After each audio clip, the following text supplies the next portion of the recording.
또 하자고? 이모부는 이제 못해. 20대도 아니고 어떻게 또 해. 힝. 지난번에 만난 오빠는 하루에 4번도 했는데 근데 네 이모는 살이 푸석푸석한데 우리 은비는 20대라 그런가 살이 진짜 부드럽다. 솔직히 이모보다 제가 못한 게 뭐가 있어요? 얼굴도 몸매도. 그것도 그러게. 네 이모 또 언제 나간다고 안 해? 내일 외출할 거예요. 내일 나가면 우리 이모 방에서 해용. 그리고 이따 이모 자면 카톡 보낼 테니 제 방으로 오세요. 가만 안 둘 꼬양. 여러분, 믿을 수 있겠어요? 친조카처럼 여겼던 22살의 조카가 제 남편과 그런 사이가 될 줄은요. 물론 법적으로는 조카예요. 그렇지만 피 한 방울 섞인 사이는 아닙니다. 그래도 어렸을 때부터 업어 키웠는데 저는 정말 너무 절망적입니다. 그 피부치 같은 아이가 지금은 제 남편과 뒹굴고 있습니다. 오늘 제가 겪은 모든 자초지종을 다 말씀드릴게요. 제 진솔한 이야기가 궁금하시다면 구독과 좋아요를 눌러주세요. 구독은 무료입니다. 그의 은비를 처음 만난 건 15살도 채 안 된 나이였습니다.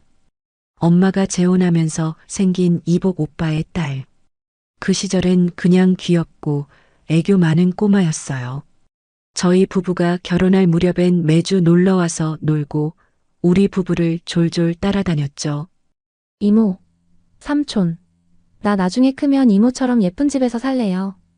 그 말을 할 때마다 남편은 웃으며 조카의 머리를 쓰다듬었어요. 시간이 흘러 각자의 삶으로 흩어졌고 한동안 연락이 끊겼습니다. 그러다 어느 날 제게 전화 한 통이 왔습니다. 이모 저예요. 은비요. 혹시 잠깐 시간 되세요? 떨리는 목소리, 낮고 힘없는 숨소리. 무슨 일이 있었는지 단번에 알 수 있었죠. 은비는 대학을 자퇴했고 자취방에서도 쫓겨났다고 했습니다. 아르바이트 하던 곳에서 사장과 트러블이 있었고 친아버지와도 연을 끊은 지 오래라고. 한참을 듣고 있던 제 곁에서 남편이 조용히 말했습니다. 그럼 우리 집에서 살라고 그래. 우리 집에 방 하나 남잖아. 은비, 어릴 때 정말 착했잖아. 저는 그 말이 의외였어요. 남편은 원래 낯선 사람을 집에 들이는 걸 극도로 꺼려했거든요. 하지만 그날 남편의 눈은 어딘가 설렘 섞인 따뜻함이 있었어요. 그건 단순한 친절의 눈빛은 아니었습니다. 은비, 너 당분간 이모 집에서 지내. 짐 싸서 오렴. 그렇게 은비는 저희 집으로 다시 들어오게 되었습니다. 처음 은비를 마주한 건 고속버스 터미널이었습니다. 청순한 얼굴, 가디건과 청바지를 입고 손에는 작은 캐리어 하나를 들고 있었습니다. 남편이 먼저 말했습니다. 야, 완전 달라졌네. 은비 맞아? 너 어디 가서 모델해도 되겠다. 진짜 어른 다 됐네. 은비는 머쓱하게 웃었고 저는 속이 살짝 쓰라렸습니다. 그 애를 보는 남편의 눈빛이 마치 어른 남자가 여자를 보는 느낌이었거든요. 집에 도착해 짐을 풀고 우리는 간단하게 저녁을 먹었습니다. 은비는 공손했고 어색한 분위기를 부드럽게 풀어갔습니다. 그리고 남편은 그날 처음으로 큰 소리로 웃었어요. 정말 오래간만에 본 웃음이었습니다. 그나저나 너 진짜 예뻐졌다. 예전엔 삐쩍 말라서 고등학생 같더니 지금은 남자들이 가만 안 두겠어. 남편이 그렇게 말하자 은비는 웃으며 고개를 숙였습니다. 그 순간 저도 모르게 은비의 입꼬리가 살짝 올라가는 걸 봤어요. 은비는 제 방 바로 옆에 있는 작은 방에 들어갔습니다. 아이 방과 붙어 있는 구조였고 제가 자주 들르는 곳이기도 했죠. 그날 밤 남편은 불을 끄고 나서도 한참을 뒤척였습니다. 왜 그래? 못 자? 아니, 그냥 오랜만에 사람이 하나 더 있으니까 좀 어색하네. 남편의 대답은 무난했지만 목소리는 흥분으로 살짝 떨리고 있었어요. 며칠 후부터는 이상한 균열이 조금씩 생기기 시작했습니다. 은비는 집안일을 도왔고 남편은 그걸 유난히 칭찬했습니다. 우리 은비, 요리도 잘하네. 내가 우리 애 키우면 진짜 잘 키우겠다. 그 말에 은비는 웃으며 에이 이모부도. 하며 남편의 팔을 툭 쳤죠. 별일 아닌 듯 보였지만 그 장면에서 느껴지는 친밀감은 제게 묘한 긴장을 주었습니다. 저녁 식사 후 셋이 거실에서 영화를 보던 어느 날 소파에 앉은 은비는 담요를 무릎 위에 올리고 있었고 그 옆에 앉은 남편은 그녀와 대화를 주고받으며 웃고 있었습니다. 은비가 웃다가 고개를 살짝 기대더니 남편의 어깨에 기대는 것이었습니다. 남편은 그걸 피하지 않았어요. 오히려 자세를 고쳐 잡으며 조금 더 편하게 만들어주는 듯 보였죠. 저는 그걸 보며 괜찮다고 별일 아니라고 스스로에게 되뇌었지만 속은 아주 천천히 무너지고 있었습니다. 그리고 은비는 유독 애교가 많은 아이였습니다. 한 번은 셋이 외출을 나갔을 때였어요. 제가 남편의 팔짱을 끼고 걷고 있었는데 문득 반대편을 돌아보니 은비도 남편에게 팔짱을 끼고 있었습니다. 그 순간 제 발걸음이 딱 멈췄죠. 하지만 말하지 못했어요. 조카한테 이모부랑 팔짱 끼지 마라고 말하는 것도 이상했거든요. 도저히 뭐라 할 수 없는 이상한 정적. 은비는 마치 아무렇지 않다는 듯 씩 웃기까지 했습니다. 집안에서도 은비는 장난을 치듯 남편을 자주 불렀습니다. 삼촌 아니 뭐야? 이모부인가? 헷갈리네. 나 이모부랑 친하게 지낼 거예요. 그러면서 다가와 팔짱을 끼거나 손을 툭툭 건드리며 스킨십을 이어갔습니다. 남편은 그런 그녀의 행동에 딱히 제지하지 않았습니다. 오히려 민망하게 웃으며 그래, 친하게 지내자. 하고는 시선을 피했습니다. 그때부터였을 겁니다. 제가 조카라는 말을 입에 올리는 것조차 어색해졌던 건 그 애는 다 큰 여자였는데도 남편은 그의 행동을 다 받아들이고 있었어요. 그리고 어느 날 밤 은비가 늦게 들어온 날이었어요. 남편이 유독 늦게까지 거실에 앉아 있다고 생각했어요. 그날 새벽 2시 아이 젖병을 씻으려 부엌에 나왔는데 은비의 방문이 살짝 열려 있었고 그 안쪽에서 웃음소리가 들렸습니다.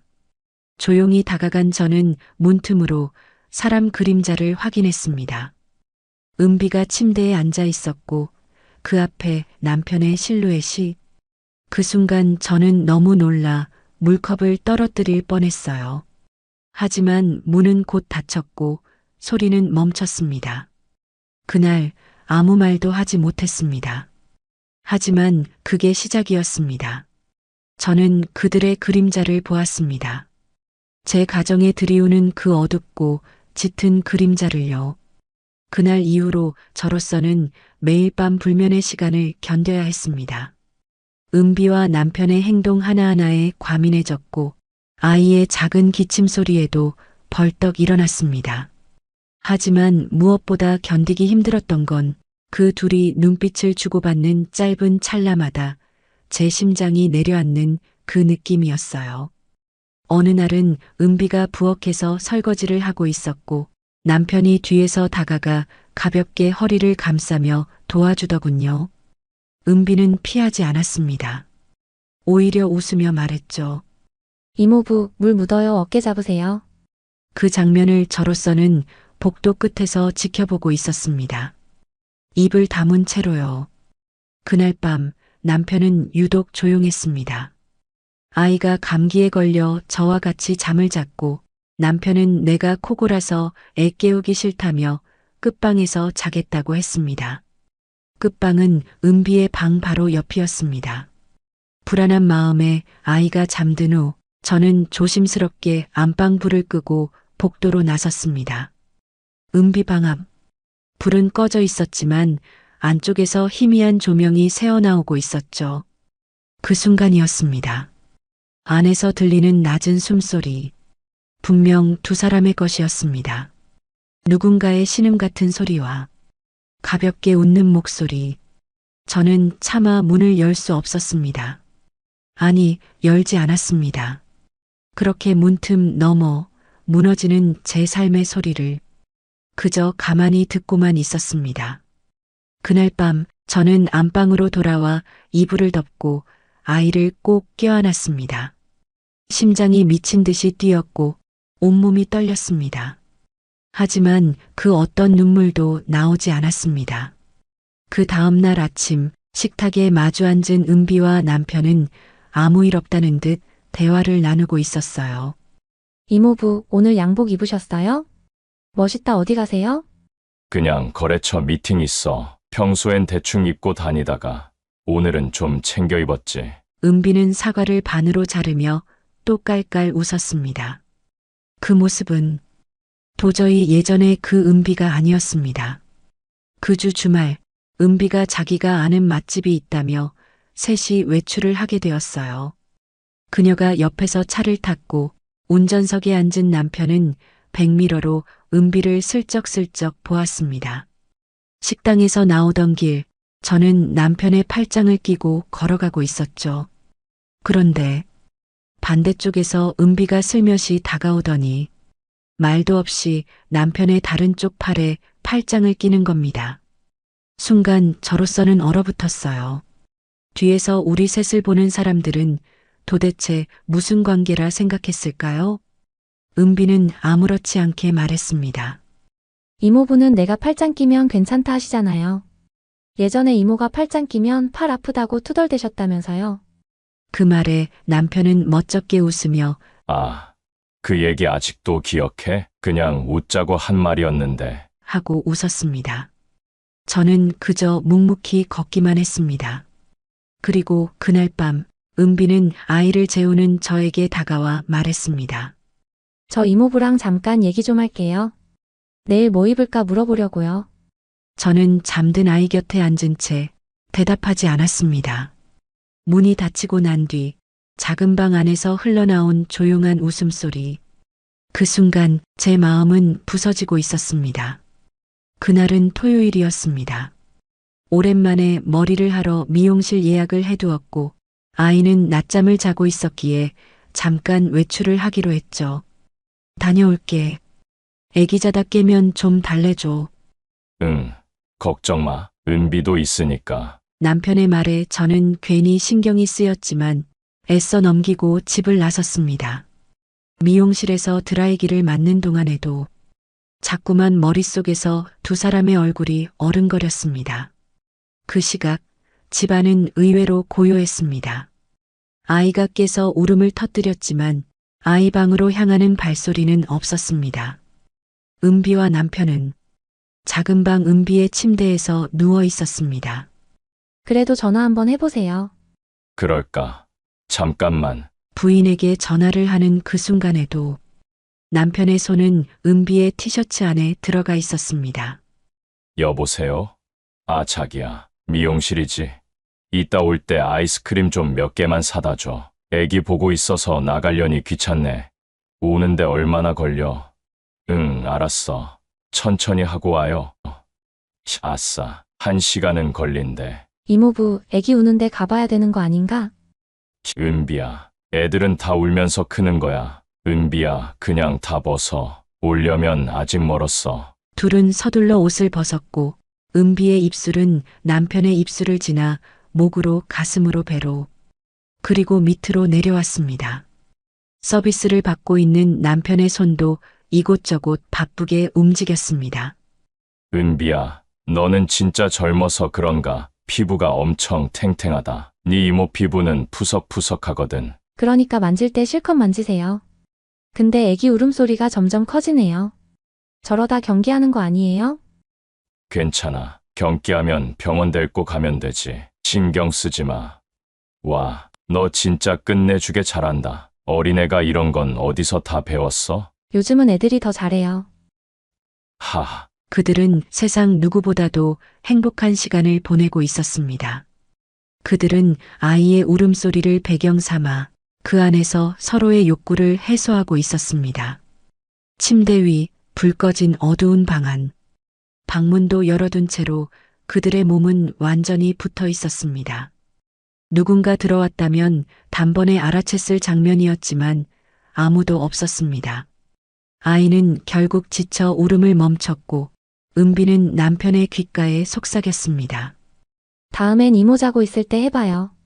더 짜릿할 것 같지 않아요? 저는 아무것도 모른 채 돌아왔습니다. 현관문을 열었을 때 아이는 울다 잠들어 있었고 거실은 고요했습니다. 은비는 샤워를 마친 듯 촉촉한 얼굴로 나왔고 남편은 피곤하다며 방으로 들어갔습니다. 그때는 몰랐습니다. 제 아이가 울고 있을 때 그 두 사람은 제 가족의 경계를 완전히 넘고 있었다는 걸. 며칠 뒤 저는 아이를 데리고 외출하게 되었고 은비와 남편만 집에 남았습니다. 제가 일부러 휴대폰을 집에 두고 나온 건 그들의 반응을 보고 싶어서였습니다. 하지만 돌아왔을 때 집은 평온했습니다. 어지럽혀진 건 아무것도 없었고 냄새도 소리도 남아있지 않았습니다. 그런데 그날 밤 아이 방에서 떨어진 이불을 줍던 제 눈에 소파 아래로 작은 여성용 속옷 한 장이 보였습니다. 그건 은비가 자주 입던 레이스. 그리고 제가 모르는 색깔. 그 순간 제 등골을 따라 한기가 올라왔습니다. 그날 이후 저는 집안 곳곳을 눈으로, 손끝으로 훑기 시작했습니다. 은비는 여전히 해맑았고 남편은 여전히 무심한 척했지만 모든 게 조금씩 다르게 느껴졌습니다. 남편 셔츠 주머니에서 낯선 향수 냄새가 배어 있었습니다. 그건 제가 쓰는 향이 아니었고 은비의 방에서 나는 달콤한 바닐라 계열과도 흡사했죠. 화장실 쓰레기통엔 사용된 2개의 콘돔 포장지가 나란히 버려져 있었고 그날 아침 저는 남편에게 아무렇지 않게 물었습니다. 당신 요즘 피곤해 보여. 혹시 어디 아픈 거 있어? 아니, 그냥 일도 많고 나이도 있고 해서 그런가 봐. 그의 웃음은 여유로웠지만 눈가의 떨림은 거짓을 숨기지 못했습니다. 며칠 뒤 저는 남편 차를 몰래 열어봤습니다. 조수석 시트 아래에 손을 넣었을 때 손끝에 닿은 것은 은비가 자주 바르던 틴트였습니다. 그건 예전에 제가 선물해줬던 제품으로 은비가 특히 좋아하던 색이었어요. 그리고 그 아래 조심스럽게 반쯤 찢어진 영수증 하나가 남아 있었습니다. 모텔 이름이 찍힌 카드 영수증이었죠. 날짜는 제가 아이와 소풍을 다녀온 날. 그날 남편은 은비와 단둘이 집에 있던 날이었습니다. 결제 카드 번호를 보니 은비 걸 일부러 사용한 것 같았습니다.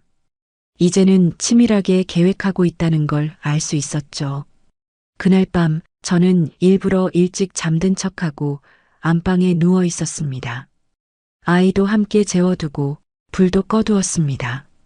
한참이 지나자 거실에서 은비의 발소리가 들렸고 조용히 열린 방문 틈 사이로 들어온 희미한 불빛. 그녀는 안방 문 앞까지 왔다가 잠시 멈춰섰습니다. 그리고 돌아섰습니다. 그 발걸음은 남편의 방으로 향했습니다. 그 순간 휴대폰 알람이 울리며 깨어난 척 연기하며 거실로 나갔습니다.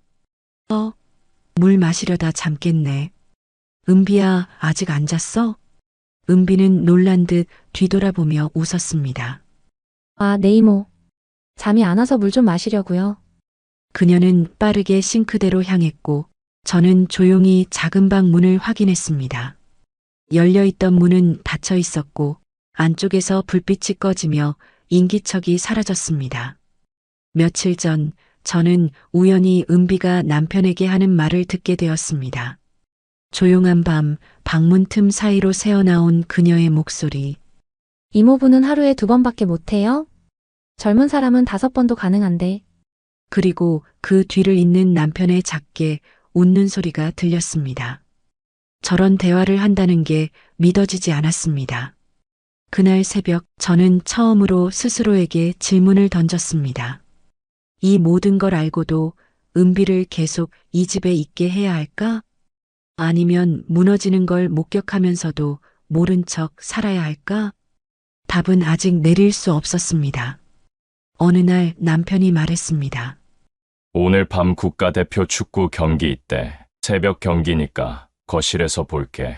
저는 고개를 끄덕였지만 마음속으로는 무언가 다른 준비를 했습니다.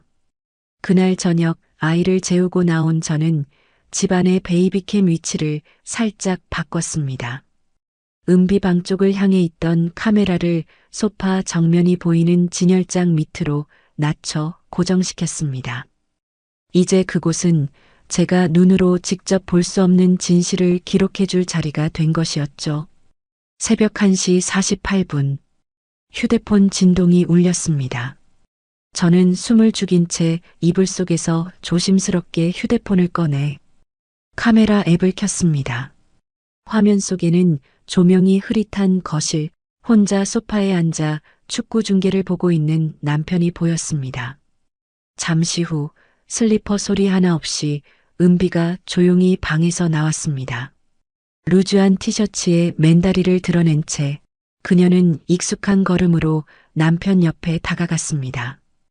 은비는 아무 말 없이 남편의 어깨에 살짝 기대더니 남편 잠옷바지 속으로 손을 집어넣어 만지기 시작했습니다. 남편은 깜짝 놀라며 손을 흔들며 여기서 이러면 들킨다는 듯 고개를 저으며 손으로 제지하는 제스처를 보냈습니다. 하지만 은비는 웃으며 아랑곳하지 않고 이불 밑으로 옮겼습니다. 그리고 잠시 서비스를 해주던 은비는 바지를 살짝 내려 남편 위에 천천히 앉았습니다. 그러자 남편은 주변을 두리번거리다 담요를 가져와 그들 위를 덮었습니다. 카메라에 담긴 그 장면은 멀리 있었지만 움직임은 명확했습니다. 담요 아래, 위아래 앞뒤로 반복적으로 움직이는 은비의 실루엣. 소리는 없었지만 그 상황을 부정할 수는 없었습니다. 저는 휴대폰을 든 손을 떨며 입술을 꽉 깨물었습니다. 화면 속 은비는 남편의 귀에 다시 속삭였습니다. 지금 이 상황 너무 스릴 있죠? 이모는 우리가 거실에서 이러고 있는 건 꿈에도 모를 거야. 남편은 아무 말도 하지 않았지만 두 손은 은비의 티셔츠 안으로 들어가 있었습니다. 다음 날 아침 은비는 부엌에서 상을 차리며 저를 보며 웃었습니다. 이모 오늘 된장찌개 끓여요? 제가 두부 썰게요. 그녀는 해맑았고 남편은 식탁에 앉아 신문을 펼친 채 한마디도 하지 않았습니다. 저는 아이 젖병을 씻으며 조용히 결심했습니다. 이제는 더 이상 이 상황을 외면하지 않겠다고. 그날 저녁 저는 폰을 꺼내 베이비캠 화면 녹화본을 다시 틀어보았습니다. 그리고 그 영상을 클라우드에 올린 뒤 변호사 사무실 예약을 잡았습니다. 증거는 확보되었고 진실은 더 이상 저 혼자만의 것이 아니게 될 것입니다. 변호사와의 상담은 생각보다 조용하게 그러나 무겁게 흘러갔습니다. 사무실 안에는 낮은 책상 조명만 켜져 있었고 서류철 위에 올려둔 증거 자료들, 영상 캡처, 녹취록, 모텔 영수증이 조용히 그날의 진실을 증명하고 있었습니다. 저는 조심스럽게 하나씩 파일을 넘기며 설명을 덧붙였고 변호사는 고개를 끄덕이며 말없이 메모를 했습니다. 그 순간 제 입에서 처음으로 배신이라는 단어가 또렷하게 튀어나왔습니다. 그 단어를 뱉는데 6개월이 걸렸습니다. 제 스스로를 속이고 억누르고 꾹 눌러왔던 시간을 떠올리니 눈물이 흘렀습니다.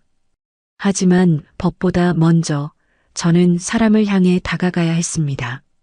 그날 밤 폴더에 증거를 정리해 담고 시부모님 댁을 찾았습니다. 작은 다과상이 놓인 거실 정면엔 오래된 가족 사진이 걸려 있었고 그 속에 웃고 있는 남편의 모습이 저를 더욱 허탈하게 만들었습니다. 무슨 일로 왔니? 시어머니가 물었고 저는 잠시 숨을 고른 뒤 노트북을 꺼내 조용히 영상을 재생했습니다. 거실에 침묵이 흘렀습니다. 영상 속 담요 아래 희미하게 움직이는 실루엣, 남편의 얼굴, 은비의 웃음소리, 그리고 멈춰버린 정적. 영상이 끝나자 시아버지는 텅 빈 눈으로 화면을 바라보다 말없이 담배를 꺼내 들었고, 시어머니는 입을 틀어막은 채 소리도 없이 눈물을 흘렸습니다. 조카랑. 이런 짓을 해 짐승 같은 새끼. 집안은 난리가 났고 은비는 그날 바로 짐을 싸서 쫓겨났습니다. 남편은 집으로 돌아오자마자 무릎을 꿇고 울부짖었습니다. 한 번만 용서해줘. 다시는 안 그럴게. 미쳤었나 봐. 진심이 아니었어. 나도 왜 그랬는지 모르겠어. 아이 앞에서 이혼이라는 말을 입에 올리고 싶지 않았던 저는 차마 즉시 결정을 내릴 수 없었습니다. 아이가 너무 작았고 제 마음도 망가진 상태였으니까요. 그래서 저는 한 발 물러서 조용히 일상을 이어갔습니다. 은비는 연락을 끊고 사라졌고 남편은 며칠간은 밥도 제대로 못 먹는 척, 죄인인 척 굴었습니다. 잠잠한 시간이 흘렀고 집안에도 일상적인 온기가 조금씩 돌아오는 듯 했습니다. 그러던 어느 날, 아이의 손을 잡고 어린이집에서 돌아오던 오후, 횡단보도 앞에 멈춰선 택시 뒷좌석에 타고 있는 웃고 있던 남편과 그 옆에 앉아 있는 은비의 얼굴이 눈에 들어왔습니다. 그 순간 제 손에 들린 젖병이 툭 떨어졌고 아이의 목소리도 주변의 소음도 전부 사라진 듯 했습니다. 그날 밤 남편이 깊게 잠든 틈을 타 저는 침대에서 조용히 빠져나와 거실로 나왔습니다. 남편의 핸드폰은 충전기에 꽂혀 있었고 화면은 어둠 속에서 희미하게 빛나고 있었습니다. 손에 땀이 배었지만 조심스럽게 화면을 켜고 비밀번호를 눌렀습니다. 그가 종종 사용하는 숫자, 아이 생일의 4자리. 0625를 눌렀고 화면은 곧 잠금이 해제되었습니다. 카카오톡 아이콘을 눌렀습니다. 그리고 은비라는 이름 아래 수없이 오간 메시지들이 가득했습니다. 오늘 낮에 그때 진짜 흥분됐어요. 이모가 밖에 있는데도. 이모부랑 하면 너무 흥분돼요. 이따 이모 자면 또 하고 싶어요. 하루에 2번밖에 못해요? 이따 이모 외출할 것 같다는. 준비하세요. 잠들었을 테니 조용히 제 방으로 오세요. 저 완전 젖어 있어요. 부끄부끄. 다음엔 방 안 말고 거실에서 해봐요. 더 스릴 넘칠 것 같아요. 문자 하나하나에 심장이 찢어지는 기분이었습니다. 그들은 저를 조롱하고 있었고 집이라는 공간을 완전히 더럽혔습니다. 숨이 막히고 손끝이 떨렸습니다. 더는 망설일 이유가 없었습니다. 다음 날 저는 변호사에게 이혼 소장을 요청했습니다. 2번째 상담은 더 단호했고 더 조용했습니다. 남편은 아무 말도 하지 못했습니다. 그저 멍하니 고개를 숙였고 저는 그 모습마저 역겨웠습니다. 몇 달 후 남편과 은비가 함께 살고 있다는 소문이 들려왔습니다. 저는 치밀어 오르는 분노를 억누르며 남편의 직장으로 전화를 걸어 인사팀장에게 제 이야기를 처음부터 끝까지 했습니다. 며칠 뒤 회사 안엔 조용히 소문이 퍼지기 시작했습니다. 남편은 결국 징계를 받고 퇴사했고 지금은 건설 현장에서 막노동을 하며 하루하루를 버티고 있다고 들었습니다. 은비와 그는 아직도 함께 산다고 합니다. 하지만 저는 압니다. 욕망 하나로 시작한 관계는 그 끝이 절대 고요하지 않다는 걸. 저는 이제 아이와 함께 다시 제 삶을 차분히 단단히 살아가고 있습니다. 누군가의 딸이자 아내였던 이름표를 떼어내고 이젠 제 이름으로만 살아갑니다. 이 모든 지옥 같은 시간을 지나 저를 구해낸 건 결국 누구도 아닌 제 자신이었습니다. 앞으로도 힘든 날들이 펼쳐지겠지만 용기 내서 아이와 함께 살아갈 생각입니다. 이 이야기가 누군가에게 한 가지 교훈을 남긴다면 그것은 누군가와 함께 산다는 것을 절대 가볍게 결정하지 말라는 것입니다. 아무나 들이지 마세요. 꼭 신중하게 생각하세요. 구독과 좋아요는 더 많은 이야기를 만드는데 큰 힘이 됩니다. 감사하고 사랑합니다.